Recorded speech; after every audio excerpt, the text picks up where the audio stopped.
Halo Sobat Dongeng Sebelum Tidur Reborn. Kali ini admin akan menceritakan sebuah kisah nyata horor pesugihan Wik-Wik. Kisah ini dialami oleh seorang pengusaha tanaman, kita panggil saja beliau dengan nama Kang Junet. Pada tahun 2000, Kang Junet merasakan masa yang sangat sulit dalam hidupnya. Kondisi ekonomi pada saat itu sangat terpuruk, dengan penurunan omset dan sepinya penjualan. Kesulitan ini memunculkan berbagai masalah kecil, yang akhirnya mempengaruhi kehidupan rumah tangganya. Selama sekitar 6 bulan, konflik rumah tangga terus terjadi, membuatnya merasa tidak betah di rumah. Setiap malam dilalui dengan kebingungan, mencari cara untuk menghadapi situasi yang semakin rumit. Meskipun tidak memiliki hutang, ia merasakan tekanan dari situasi tersebut. Hubungan rumah tangga pun menjadi tegang, di mana ia merasa dihargai ketika ada uang, tetapi seolah diabaikan ketika tidak ada uang. Di tengah konflik tersebut, ia juga mengalami masalah kesehatan, kakinya bengkak dan terasa sangat sakit. Sambil menghadapi semua itu, ia terus memikirkan cara untuk meningkatkan omset agar dapat keluar dari kesulitan ini. Kang Junet terus memikirkan nasib keluarganya, terutama anak-anaknya. Siang dan malam ia dihantui kekhawatiran tentang bagaimana anak-anaknya akan makan, jika omset usahanya tetap rendah. Pikiran-pikiran negatif mulai bermunculan, yang bahkan terkadang terasa di luar logika dan pola pikirnya yang biasa. Dalam keputusasaan itu, sempat terlintas ide untuk mencari solusi melalui jalan yang tidak lazim, seperti pesugihan. Namun, setelah dipikirkan lebih dalam, rasa takut muncul, karena ia tahu konsekuensi dari hal tersebut, terutama mengenai tumbal yang harus diberikan.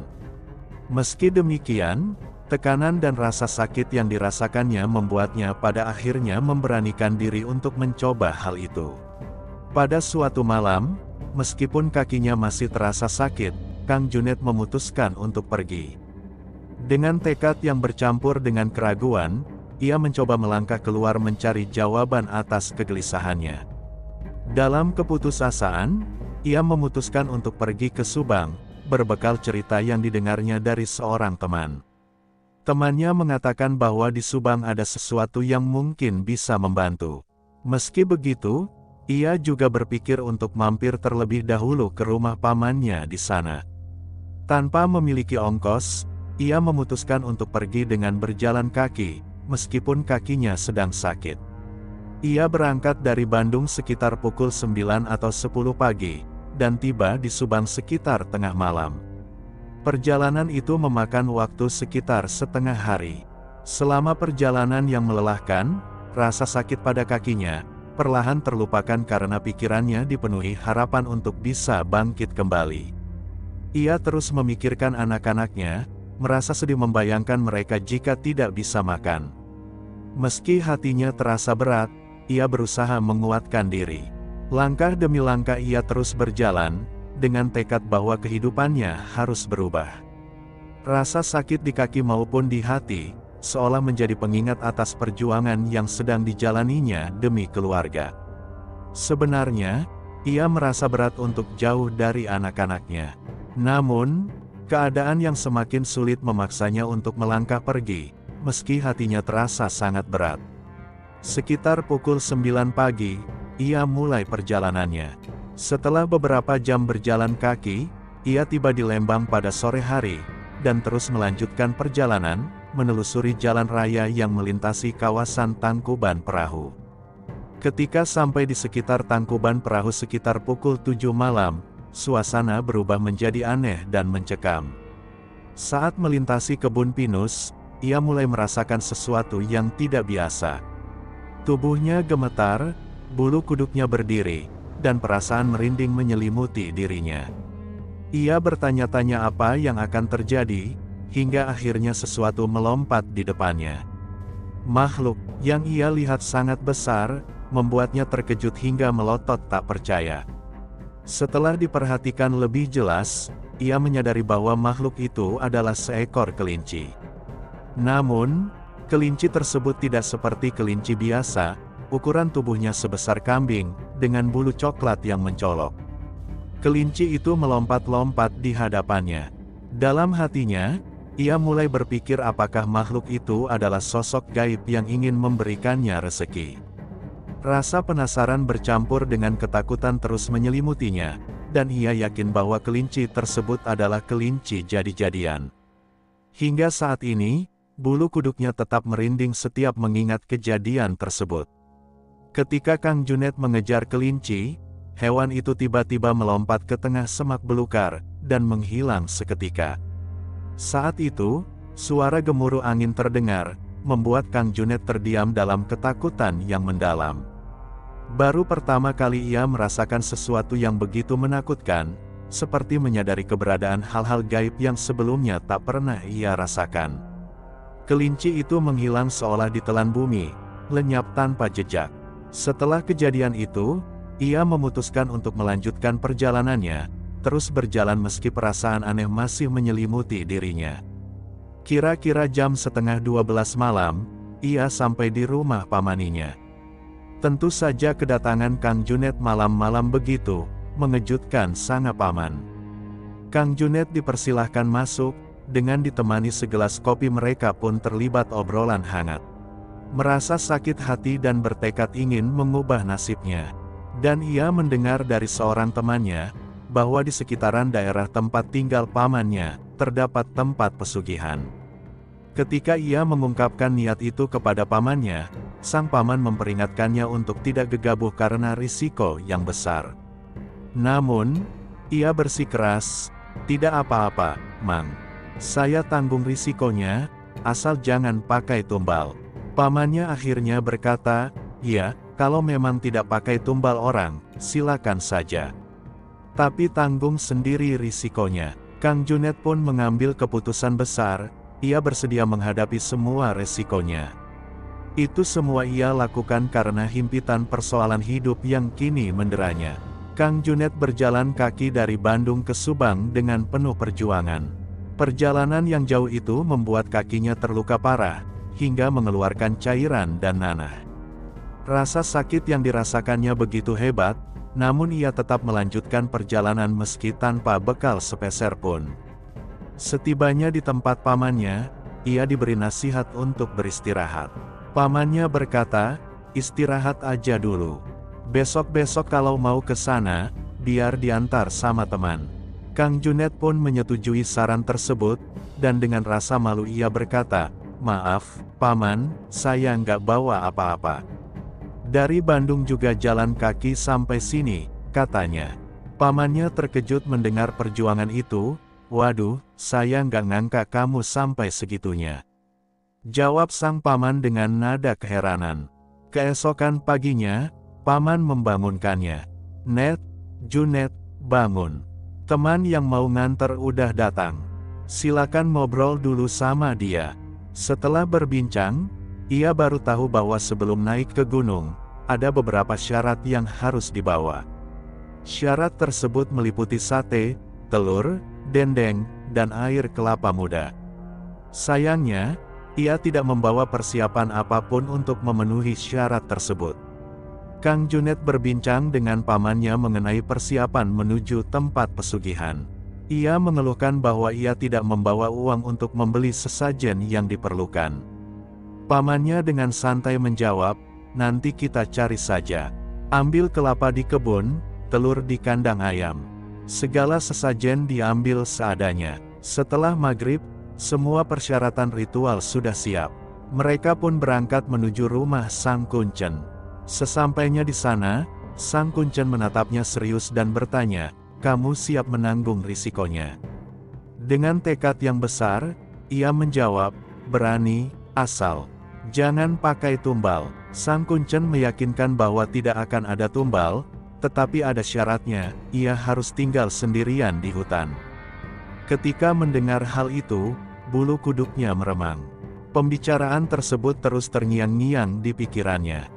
Ia sempat bimbang, lanjut atau tidak, lanjut atau tidak. Namun, rasa sakit hati yang begitu besar membuatnya menyingkirkan semua rasa takut dan memutuskan untuk melanjutkan niatnya. Sang Kuncen akhirnya berkata, "Kalau begitu, ayo kita laksanakan ritualnya." Teman pamannya memilih untuk pulang, meninggalkan mereka berdua. Perjalanan menuju tempat itu dimulai, dengan jarak sekitar 2,5 kilometer dari rumah Sang Kuncen. Mereka berjalan menembus medan yang cukup berat menuju puncak gunung. Sepanjang perjalanan, suasana terasa ganjil. Mereka melintasi persawahan, dan hujan gerimis kecil yang sebelumnya turun perlahan berubah menjadi hujan yang lebih deras. Di tengah perjalanan, pikiran Kang Junet mulai dipenuhi keraguan. Kenapa hujan tiba-tiba begini lebat? Jangan-jangan ini pertanda larangan, pikirnya. Namun, di sisi lain dari dirinya menolak menyerah. Lanjutkan saja, jangan berhenti, desak hatinya yang penuh tekad. Akhirnya, ia memutuskan untuk melanjutkan perjalanan, mengikuti dorongan dari keinginannya yang lebih kuat, meskipun perasaan ragu dan cemas terus mengiringi langkahnya. Ketika mereka melintasi sebuah sungai, tiba-tiba muncul sosok putih yang berkelebat di permukaan air. Dengan rasa penasaran, ia bertanya kepada Sang Kuncen, "Ada apa itu, Pak?" Sang Kuncen dengan tenang menjawab, "Jangan dilihat, itu yang punya tempat ini." Mendengar itu, perasaan takut mulai menyelimuti Kang Junet. Sosok putih itu terlihat berjalan di atas air, sebuah pemandangan yang sulit diterima oleh akal sehatnya.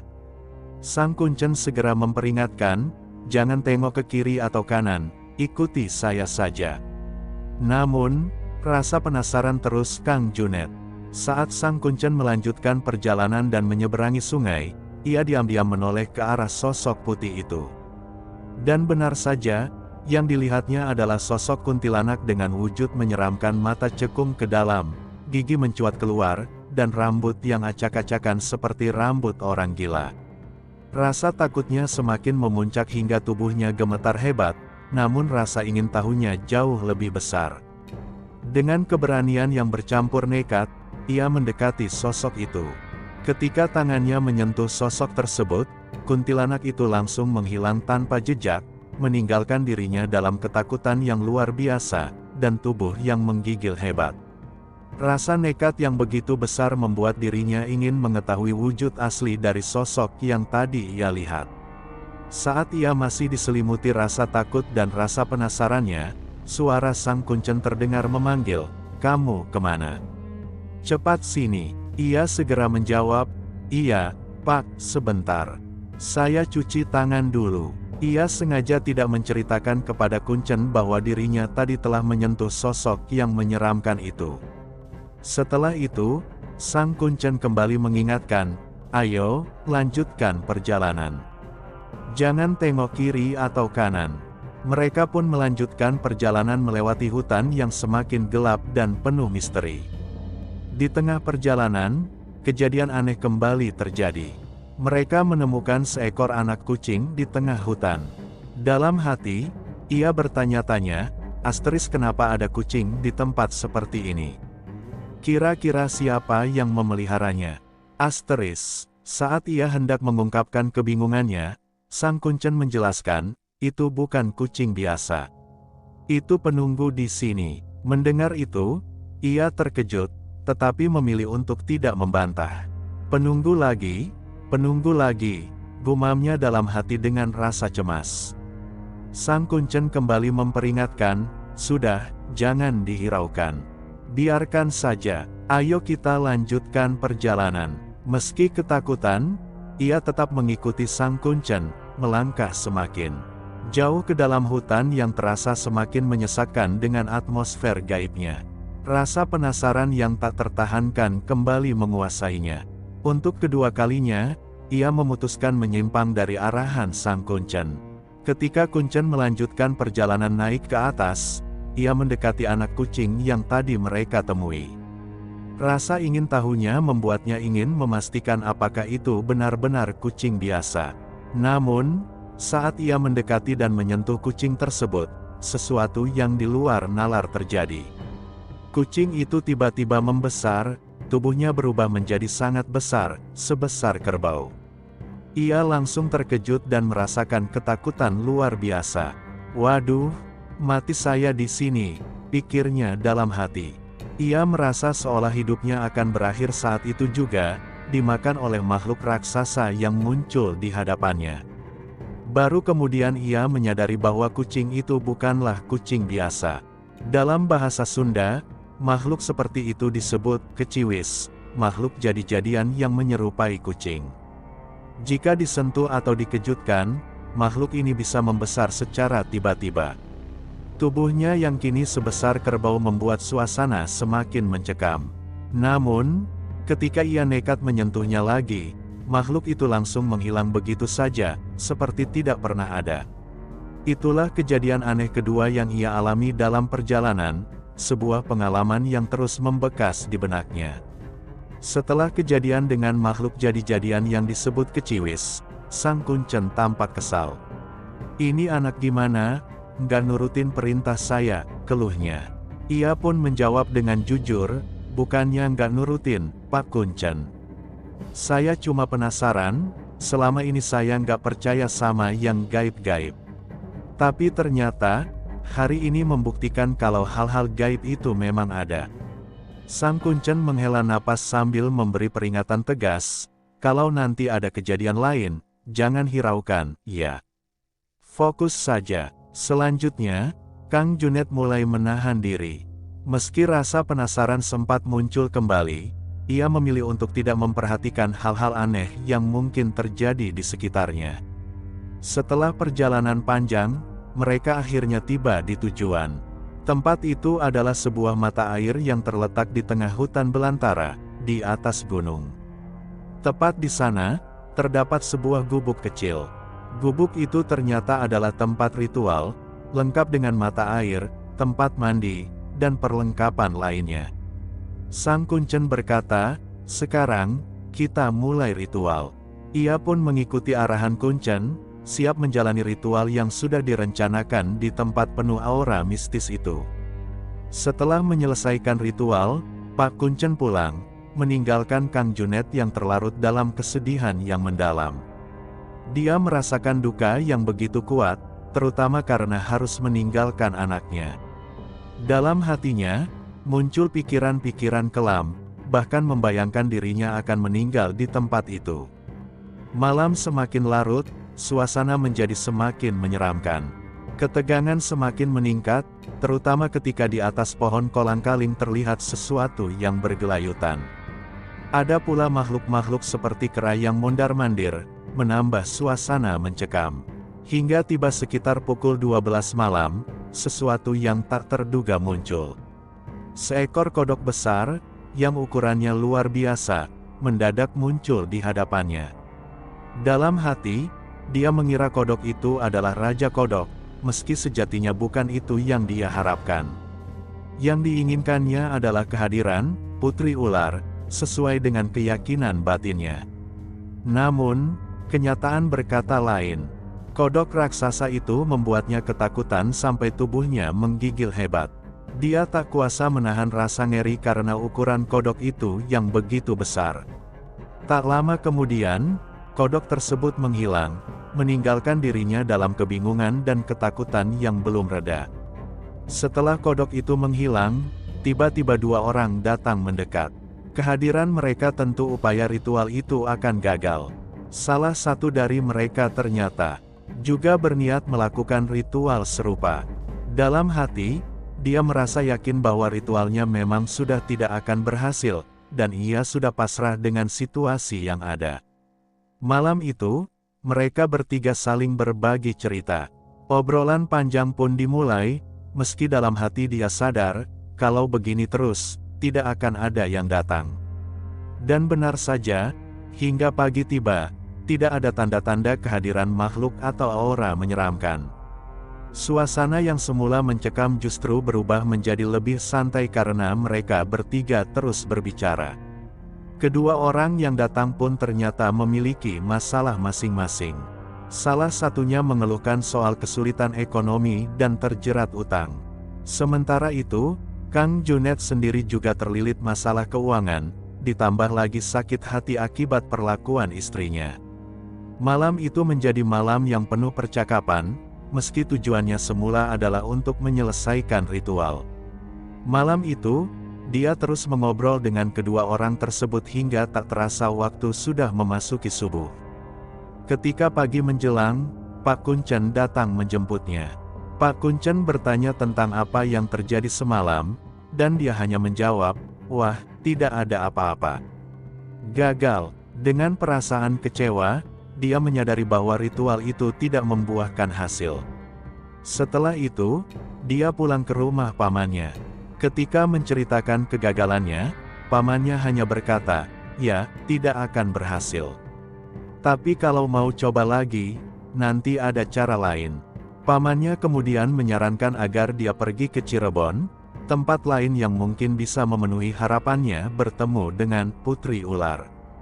Dia terus memikirkan bagaimana bisa berangkat ke Cirebon, sementara uang pun tidak ada. Dalam keputusasaan, Kang Junet akhirnya memberanikan diri pergi dari rumah pamannya di siang hari, tanpa tujuan yang jelas. Pamannya sempat mencoba menahannya, berkata, "Kamu jangan begitu, pulang saja ke rumahmu." Namun, rasa sakit hati yang begitu dalam membuatnya tidak mau kembali. Dia tetap memutuskan untuk melanjutkan perjalanan, meskipun dalam kondisi serba kekurangan. Perjalanan itu terasa penuh ketidakpastian. Dia berjalan tanpa tahu akan sampai di mana, hingga akhirnya hal-hal di luar nalar mulai terjadi. Dalam perjalanan, dia bertemu seseorang di jalan yang tanpa diduga mengajaknya naik kendaraan. Saat sedang berjalan, seorang pria lewat dengan motor dan bertanya, "Kang, mau kemana?" Kang Junet menjawab, "Waduh, saya mau ke Cirebon." Pria itu terlihat heran, "Waduh, jauh sekali ke Cirebon. Mau apa ke sana?" Dengan singkat, Kang Jin menjawab, "Ada hal-hal penting." Mendengar itu, pria tersebut pun mengajaknya naik motor, memberikan tumpangan. Ini suatu keberuntungan bagi Kang Junet, karena waktu berangkat dari rumah pamannya, ia tak ada bekal apapun, uang sepeser pun gak punya. Setelah perjalanan beberapa waktu, dia sampai di Majalengka. Di sana, dia turun dan mengucapkan terima kasih atas kebaikan pria tersebut. Sebelum pergi, pria itu sempat berkata, "Dari sini masih jauh ke Cirebon." Lalu, ia memberikan uang buat ongkos sebesar 100.000 rupiah, serta sedikit bekal. Kang Junet merasa bersyukur dan dalam hati berpikir, mungkin ini memang sudah panggilan gaib itu. Berbekal bantuan itu, Kang Junet akhirnya sampai di Cirebon pada sore hari. Namun, kebingungan kembali melanda, karena dia tidak tahu harus kemana. Dia tidak tahu alamat atau tempat tujuan yang pasti. Setelah bertanya-tanya, dia mendapat informasi bahwa tempat yang dituju berada di daerah perbatasan Kuningan dan Cirebon, di sebuah desa, tetapi belum sampai ke area pegunungan. Disebutkan juga bahwa di sana ada seorang yang biasa dipanggil Pak Haji. Ketika dia tiba di rumah Pak Haji, ternyata tempat itu ramai sekali. Banyak tamu datang dari berbagai daerah. Meski disebut sebagai seorang haji, ternyata orang tersebut bukan haji sungguhan, melainkan hanya haji-hajian. Rumah Pak Haji yang dipenuhi tamu, membuatnya semakin penasaran akan apa yang akan terjadi selanjutnya. Tamu-tamu di rumah Pak Haji berasal dari berbagai daerah, seperti Jakarta, Jawa, Garut, dan Tasikmalaya. Di antara mereka, ada laki-laki dan perempuan, semuanya berkumpul dengan tujuan yang serupa. Saat berbincang, dia mengetahui bahwa mereka memiliki misi yang sama, ingin bangkit dan meraih kekayaan secara instan. Namun, dia terkejut saat mendengar syarat yang harus dipenuhi. Ternyata, untuk mencapai tujuan itu, mereka diwajibkan melakukan zina di kuburan, dan tidak boleh dengan pasangan sah. Mendengar itu, hatinya terasa berat. Dia mulai merasakan perang batin yang hebat. Pikiran-pikirannya bertabrakan, antara mengikuti syarat tersebut atau meninggalkannya. Namun, dengan keberanian yang bercampur kenekatan, dia berusaha menenangkan diri. Dalam hatinya, dia berkata, "Asteris yang penting tidak ada syarat tumbal. Apapun yang terjadi, saya akan lihat sejauh mana semua ini berjalan.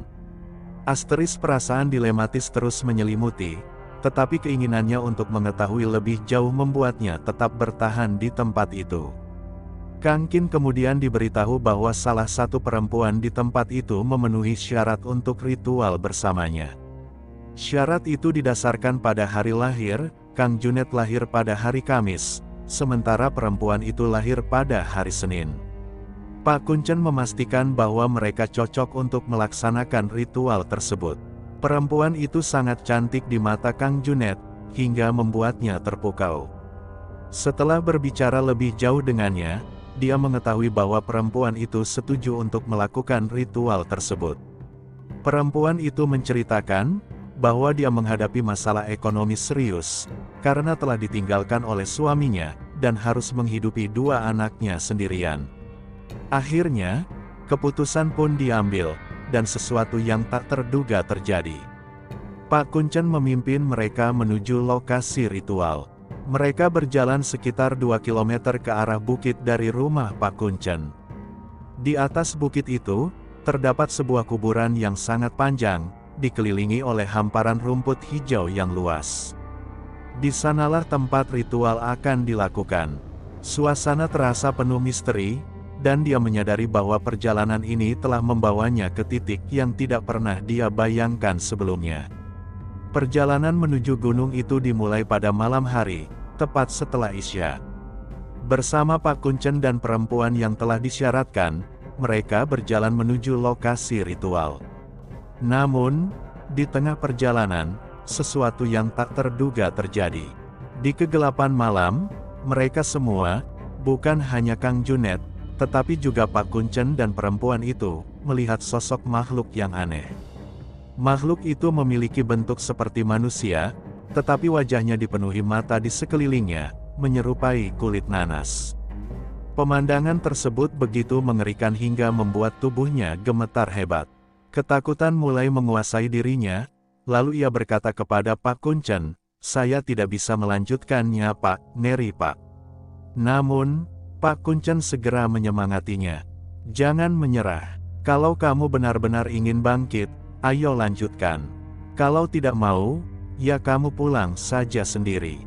Ketegangan semakin meningkat ketika perempuan itu hampir pingsan melihat makhluk tersebut, sementara Kang Junet sendiri merasa sangat gemetar. Namun, tekad untuk melanjutkan perjalanan terus diuji oleh pemandangan mengerikan yang baru saja mereka saksikan. Suasana menjadi semakin mencekam, dan dia harus memutuskan apakah akan melanjutkan atau menyerah. Pak Kuncen mencoba menenangkan mereka dengan menjelaskan bahwa makhluk bermata di sekeliling itu dikenal sebagai mata seribu. Itu cuma penghalang, jangan takut. Mereka hanya ingin kita gagal. Jangan hiraukan, katanya. Meskipun begitu, perempuan itu terlihat sangat ketakutan hingga hampir pingsan. Dia menangis sambil dituntun oleh Pak Kuncen untuk melanjutkan perjalanan. Akhirnya, Kang Jut pun menguatkan hati dan memutuskan untuk terus melanjutkan perjalanan. Beberapa menit kemudian, dia kembali dihadapkan pada sesuatu yang aneh.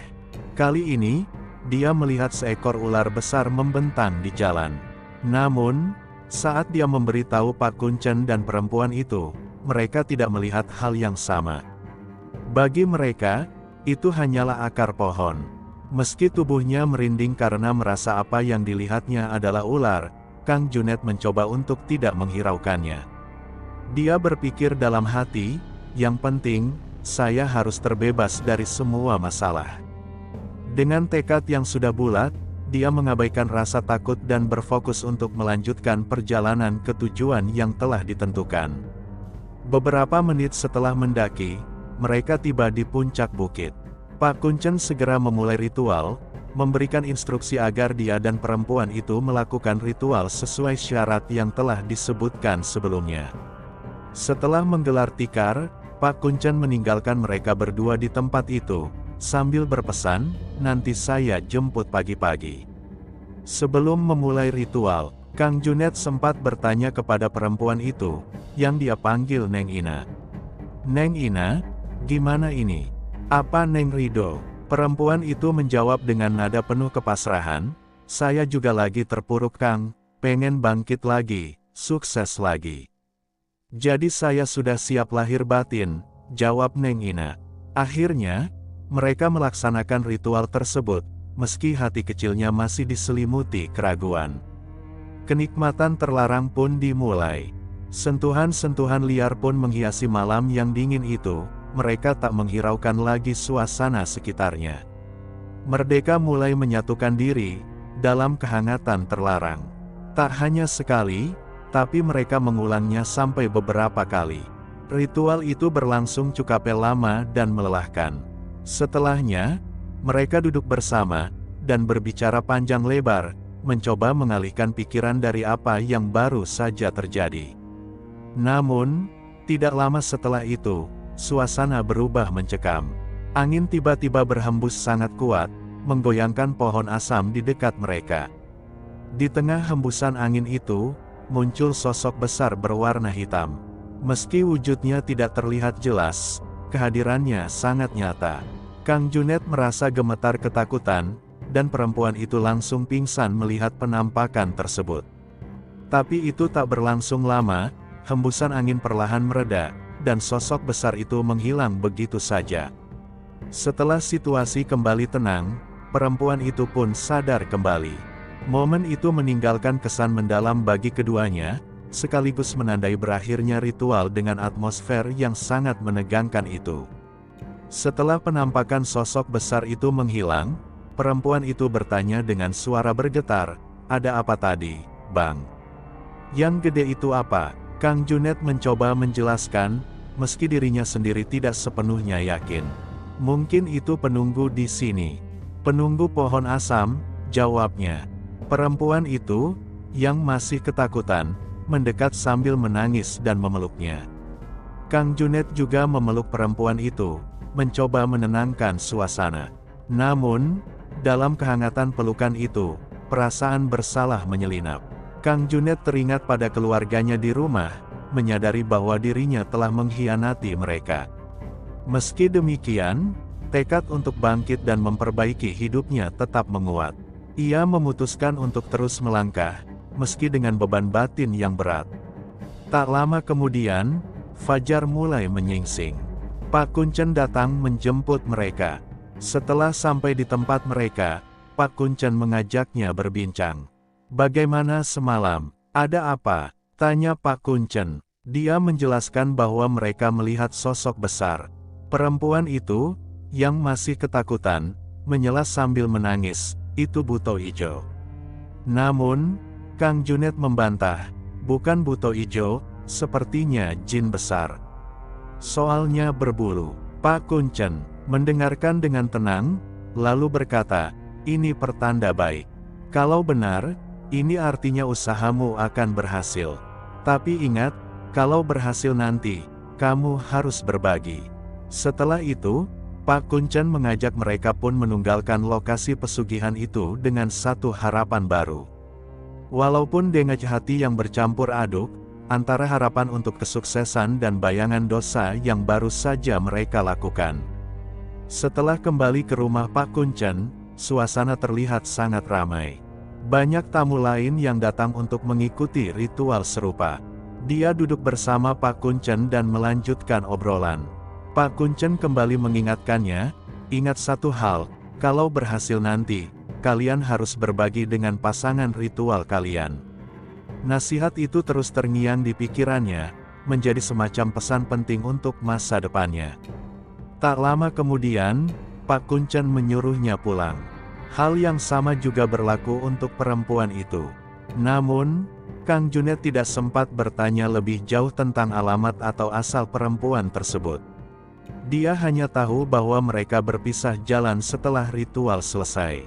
Kang Junet bergegas kembali ke Bandung dan tiba di rumah sekitar pukul 1 siang. Sesampainya di rumah, dia terkejut luar biasa. Ternyata sudah ada seseorang yang menunggunya di sana. Orang itu datang untuk memesan pohon, sesuatu yang sama sekali tidak dia duga. Perasaan lelah akibat perjalanan panjang bercampur dengan rasa kaget atas kejadian yang tiba-tiba ini. Dalam hatinya, dia mulai merasa bahwa mungkin apa yang dia alami semalam adalah awal dari perubahan besar. Tapi Kang Junet menyimpan pengalaman ritual itu rapat-rapat di dalam hati. Dia tidak menceritakan apapun kepada keluarganya, termasuk istrinya.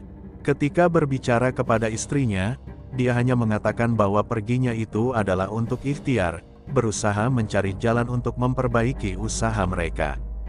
Hari-hari berikutnya, Kang Junet kembali dikejutkan dengan pesanan pohon dalam jumlah besar. Ada yang memesan ratusan pohon, ada pula yang memesan 10 atau 30 pohon.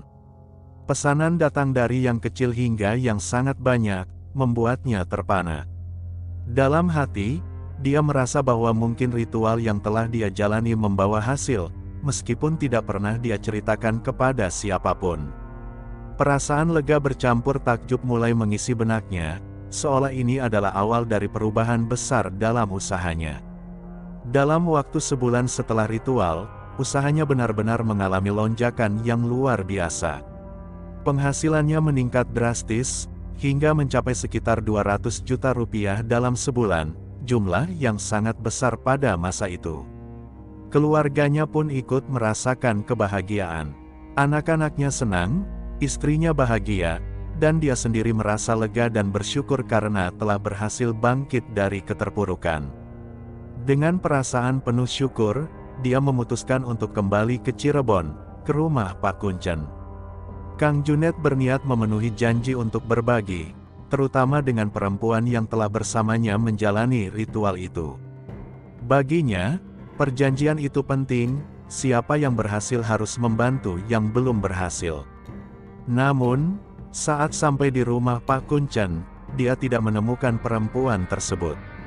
Dia langsung bertanya kepada Pak Kuncen, tetapi Pak Kuncen pun tidak tahu keberadaan perempuan itu, bahkan tidak tahu asal-usulnya. Kebingungan melanda dirinya. Dalam hati, ia merasa ini adalah pertanda buruk. Wah, ini pertanda tidak akan beres, gumamnya dengan cemas. Ketidakhadiran perempuan itu membuatnya bertanya-tanya tentang banyak hal, namun ia hanya bisa menerima kenyataan bahwa ia tidak akan pernah tahu apa yang terjadi pada perempuan tersebut. Perasaan lega karena usahanya bangkit bercampur dengan rasa tidak tenang, karena janji berbagi yang tak dapat dia tepati sepenuhnya. Setelah berbincang dengan Pak Kuncen, dia mendapatkan kabar yang membuatnya semakin bingung.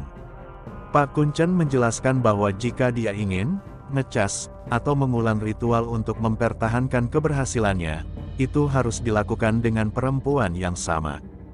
Di sini aturannya begitu, kata Pak Kuncen. Namun, perempuan itu sama sekali tidak diketahui keberadaannya. Bahkan, asal-usulnya pun tidak jelas. Pada masa itu, komunikasi sangat sulit karena belum ada handphone, sehingga mencari perempuan itu menjadi tugas yang hampir mustahil. Dia merasa putus asa, tidak tahu harus bagaimana.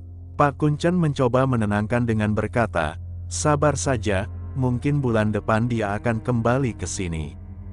Dengan rasa kecewa yang mendalam, dia akhirnya pulang.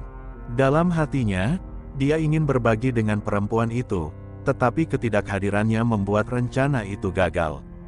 Kang Junet juga penasaran, apakah perempuan itu masih dalam kondisi sulit seperti sebelumnya atau sudah bangkit seperti dirinya.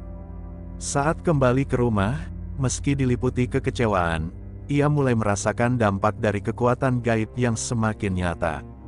Orderan untuk pohon dan taman terus meningkat, bahkan lebih banyak dari sebelumnya. Usahanya berkembang pesat, dan dia menyadari bahwa ritual itu membawa hasil yang nyata. Meski begitu, perasaan bersalah dan rasa tidak tenang karena janji yang belum terpenuhi terus menghantuinya. Dia mulai merasakan hidupnya berubah drastis. Apapun yang diinginkan, terasa sangat mudah dicapai. Membeli kendaraan, barang-barang, atau kebutuhan lainnya tidak lagi menjadi masalah. Bahkan, sisa uangnya selalu banyak. Perasaan senang terus menyelimuti dirinya. Hari-harinya dipenuhi dengan peningkatan omset yang luar biasa. Sebelum ritual, pendapatannya hanya sekitar Rp100.000 hingga Rp200.000 per hari, dan itu pun sudah dianggap besar. Namun, setelah ritual, penghasilannya melonjak hingga mencapai 1 juta rupiah, bahkan 10 juta rupiah sehari. Kemajuan ini membuatnya semakin percaya bahwa kekuatan gaib yang diritualkan itu benar-benar bekerja. 2 bulan kemudian, ia teringat janji untuk kembali ke rumah Pak Kuncen. Sesuai instruksi, ia bersiap untuk melakukan ritual lagi. Dia berangkat ke Cirebon dan tiba di rumah Pak Kuncen sekitar pukul 2 siang. Di sana, dia menunggu lama dengan harapan perempuan yang sama akan muncul. Waktu terus berjalan, pukul 3, 4, hingga mendekati pukul 5 sore. Namun, perempuan itu tidak juga datang. Pak Kuncen akhirnya berkata, "Wah, kelihatannya dia tidak akan datang lagi." Kekecewaan kembali melanda dirinya. Dia merasa usaha untuk melanjutkan ritual menjadi sia-sia tanpa kehadiran perempuan itu. Dalam hati, dia bertanya-tanya apa yang sebenarnya terjadi pada perempuan itu dan mengapa dia tidak lagi bisa ditemukan. Perasaan kecewa itu membekas, tetapi dia tahu bahwa hidup harus terus berjalan. Dalam kebimbangan, dia terus memikirkan perempuan itu. Kemana dia pergi? Kenapa tidak ada kabar sama sekali? Penyesalan mulai muncul karena dia tidak sempat menanyakan alamat atau asal perempuan tersebut sebelumnya. Akibatnya, upayanya untuk melakukan ritual kedua pun kembali gagal. Pak Kuncen hanya bisa berkata, kalau bulan depan dia masih tidak datang, ya mungkin dia memang tidak akan kembali lagi. Kita tidak tahu apa yang akan terjadi nanti. Kata-kata itu membuatnya semakin ragu dan khawatir akan kelangsungan keberhasilan usahanya. Dia kembali pulang dengan perasaan campur aduk. Namun, setibanya di rumah, kehidupannya justru terus membaik. Omset usaha semakin meningkat tajam. Hidupnya menjadi semakin nyaman dan mewah bersama istri dan anak-anaknya. Mereka mampu membeli mobil, bahkan sebuah Kijang Rover, yang pada masa itu dianggap sangat keren. Namun, rasa penasaran dan keinginan untuk melanjutkan ritual terus mengganggunya. Pada bulan ketiga, dia memutuskan untuk mencoba lagi. Kali ini, dia berangkat pagi-pagi, pada hari Kamis, untuk tiba di rumah Pak Kuncen menjelang siang. Dia berharap perempuan itu akan muncul. Sayangnya, sesampainya di sana, harapannya kembali pupus. Perempuan itu tetap tidak ada. Pak Kuncen pun terlihat pasrah dan berkata, mungkin dia memang tidak akan kembali lagi. Kita tidak tahu dia kemana. Kegagalan demi kegagalan untuk menemukan perempuan itu membuatnya semakin bimbang. Meskipun hidupnya secara materi terus meningkat, ada perasaan yang terus mengganjal di dalam hatinya, perasaan bahwa sesuatu belum selesai.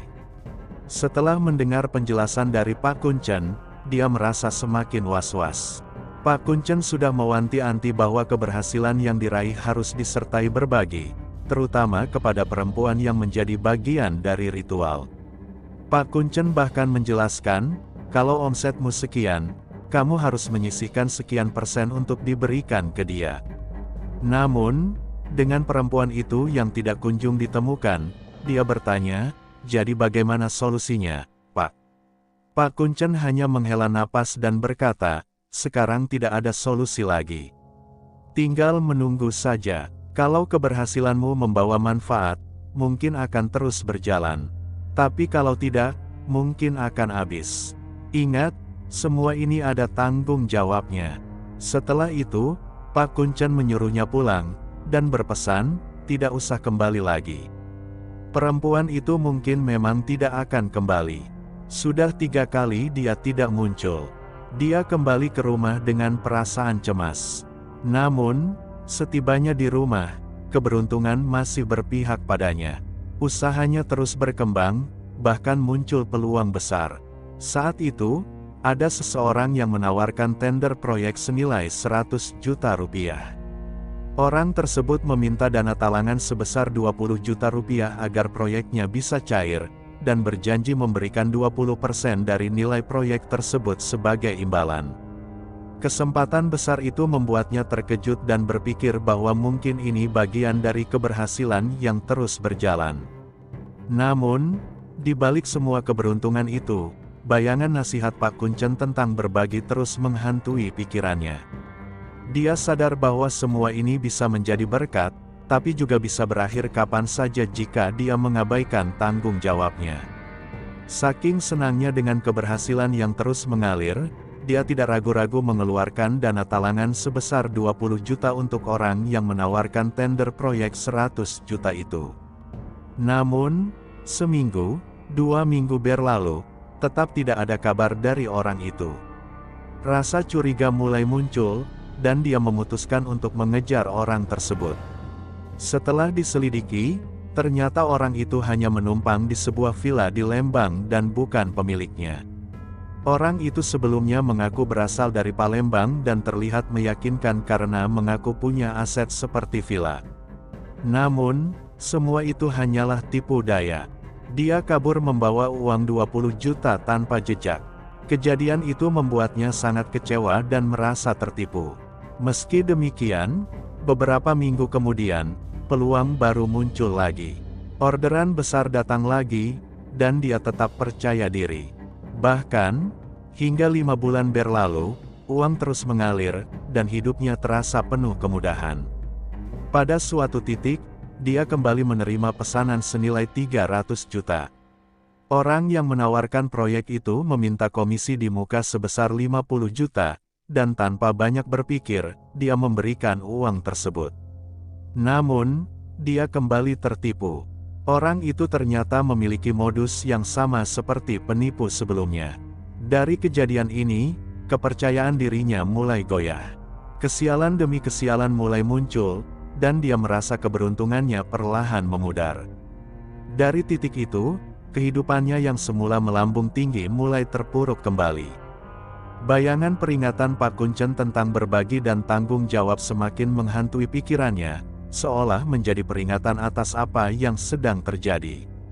Setelah tertipu untuk ketiga kalinya, situasi usahanya mulai memburuk. Orderan yang dulunya mengalir deras kini berkurang drastis. Penjualan semakin surut, dan pada bulan ke-6, dia benar-benar terpuruk lagi.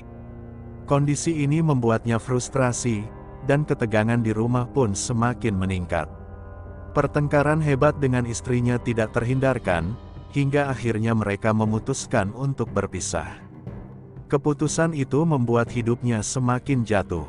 Dia merasa kehilangan segalanya, keluarga, kestabilan usaha, dan arah hidupnya. Anaknya dibawa oleh istrinya, sementara dia hanya bisa menyaksikan semuanya hancur.